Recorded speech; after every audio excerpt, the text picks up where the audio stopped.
जिस दिन करण ने जलेबी की खुशबू के भी पैसे मांगे, उसी दिन उसकी बर्बादी शुरू हो गई। सूरजपुर गांव में अर्जुन और करण पड़ोसी थे। अर्जुन के पास कुछ गायें थीं जिनका दूध बेचकर वह पैसे कमाता था। दूध का व्यापार बढ़ रहा था, इसलिए अर्जुन ने सोचा कि अब वह पड़ोसी गांव में भी दूध बेचेगा।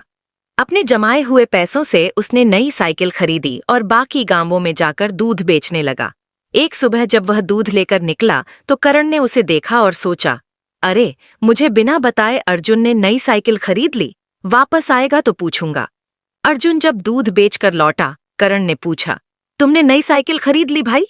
अर्जुन बोला, भाई, आज तक जो भी दूध बेचा उसमें से थोड़ा थोड़ा बचाया था, उसी से खरीदी है। अब पास वाले गांव में भी दूध बेच लेता हूं।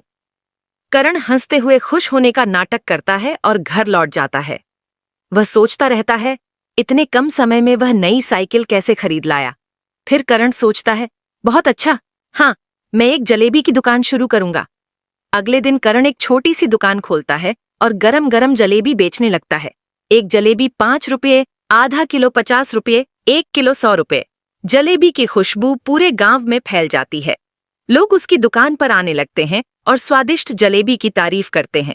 कुछ ही दिनों में जलेबी मशहूर हो जाती। एक दिन मोहन नाम का आदमी जलेबी खाकर कहता है, करण, तुम्हारी जलेबी बहुत मजेदार है। ऐसी कमाल की जलेबी मैंने आज तक नहीं खाई।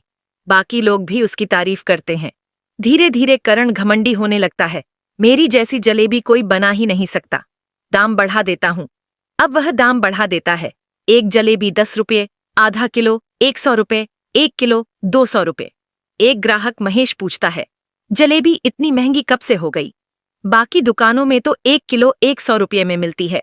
करण घमंड से बोलता है, अगर मेरे जैसी जलेबी कहीं और मिले तो वही जाकर खा लो, मुझे कोई फर्क नहीं पड़ता। लोग उसके स्वाद के आदी हो चुके थे, इसलिए महंगी जलेबी भी खरीदने लगे। अब लालच बढ़ता है। करण तराजू के नीचे एक छुपा हुआ छोटा वजन रख देता है ताकि कम जलेबी देकर ज्यादा पैसे ले सके।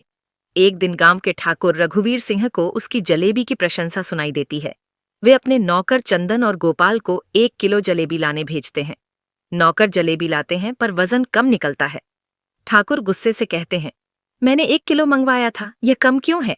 नौकर कहते हैं, साहब, गलती हमारी नहीं, दुकानदार की है। ठाकुर खुद जाकर देखने का निर्णय लेते हैं। दुकान पहुंचने से ठीक पहले उन्हें एक भिखारी बाबू दुकान की तरफ जाते दिखता है। ठाकुर देखना चाहते हैं कि करण उससे कैसे व्यवहार करता है। वे छिपकर देखते हैं। बाबू पूछता है, भाई साहब, एक जलेबी कितने की? करण, 10 रुपये की है। बाबू, मेरे पास सिर्फ 2 रुपये हैं, एक जलेबी दे दो। करण, 2 रुपये में नहीं मिलेगी। बाबू जाने लगता है तो कर्ण उसे रोक कर कहता है, तुमने मेरे जलेबी की खुशबू ले है, उसके लिए वो 2 रुपये दो। बाबू दक भरा कहता है, मेरे पास यही 2 रुपये हैं और तुम ये भी छीन रही हो, मैं नहीं दूंगा। ठीक उसी वक्त ठाकर रघुवीर सिंह आ जाते हैं। वो बाबू को पैसों का थैला देते हुए कहते हैं, तुम अपनी 2 रुपये की बदली ये थैला दुकानदार को दे दो। बाबू थैला देने लगता है। ठाकर कहते हैं, रखो, पहले थैला जोर से हिलाओ। बाबू थैला हिलाता है। सुकों की छन छन के आवाज आती है। ठाकर कर्ण से कहते हैं, जिस तरह तुमने इस थैली की आवाज सुनी, इसी तरह इस गरीब ने तुम्हारी जलेबी की खुशबू ली, इसलिए खुशबू का मुआवजा उसी आवाज से अदा हो गया। कर्ण को अपनी गलती का एहसास होता है। वो रोते हुए कहता है, साहब, एक बार मुआफ कर दीजिए, अब गलती नहीं करूंगा। ठाकर गुस्से में कहते हैं, तुम दाम भी ज्यादा लेते हो, तराजों में धोखी भी करते हो और एक गरीब को जलेबी तक नहीं दी। मैं हुक्म देता हूं, अभी दुकान बंद करो। करण खौफ के मारे रोने लगता है। तब अर्जुन आता है और हाथ जोड़कर कहता है, साहब, बराहे करम करण को इस बार माफ कर दीजिए। अर्जुन की नेकी देखकर ठाकर कहते हैं, ठीक है, इस बार माफ करता हूं, अब ईमानदारी से काम करना। ठाकर वहां से चले जाते हैं। कर्ण बदलने का फैसला करता है। वो पूरी ईमानदारी से दोबारा दुकान शुरू करता है। अब लोग पहले से भी ज्यादा उसकी जलेबी कहानी आने लगते हैं। आखिर में कर्ण खुश होकर और सच्चाई के साथ अपनी जिंदगी गुजारता है। अगर आपको कहानी पसंद आई हो तो चैनल को सब्सक्राइब करना मत भूलिएगा। गांव के शांत और हरे भरे माहौल में रहने वाली मीरा बचपन से ही अपनी पढ़ाई में सबसे आगे रही थी। उसका एक ही सपना था, किसी दिन बड़े शहर जाकर अपने नाम को नई पहचान देना। गांव के लोग उस पर नाज करते थे और स्कूल के शिक्षक भी उसे मिसाल बताया करते थे। पर मीरा को क्या पता था कि एक दिन उसके साथ होने वाला अन्याय उसकी जिंदगी बदल देगा।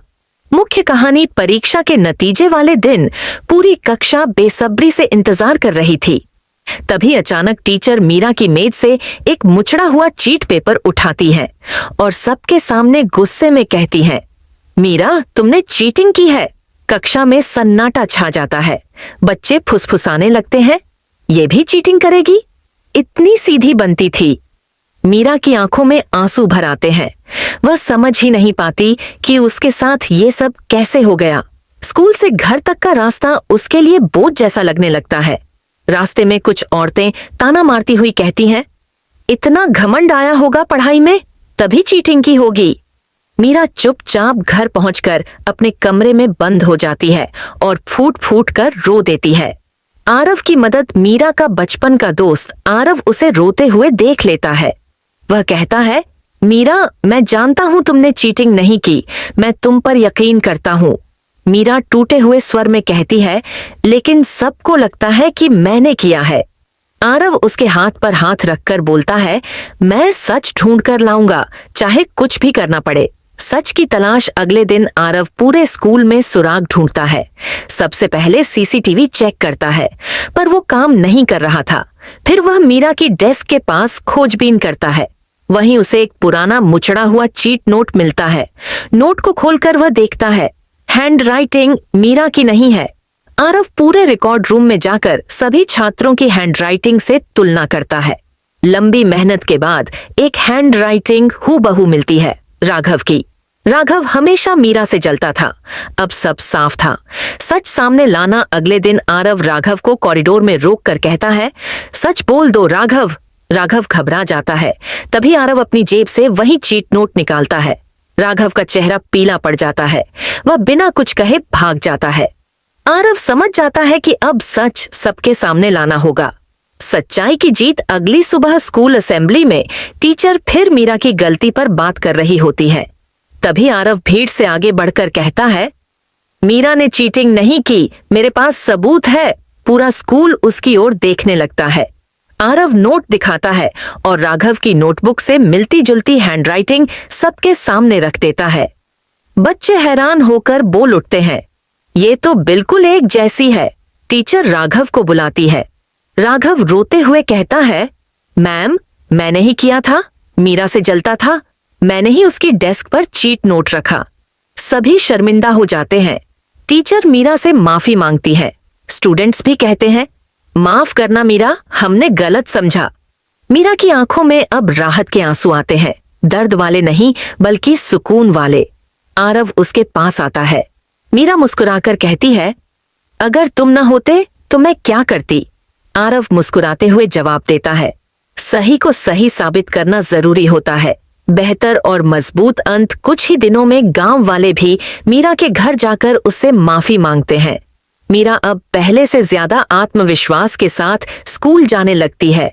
लोग अब उसे और अधिक सम्मान की नजर से देखते हैं। स्कूल के रास्ते पर साथ साथ चलते हुए मीरा और आरव एक दूसरे की ओर देखते हैं और मुस्कुरा देते हैं, क्योंकि झूठ का पर्दा हट चुका था और सच की रोशनी हर दिल में फैल चुकी थी।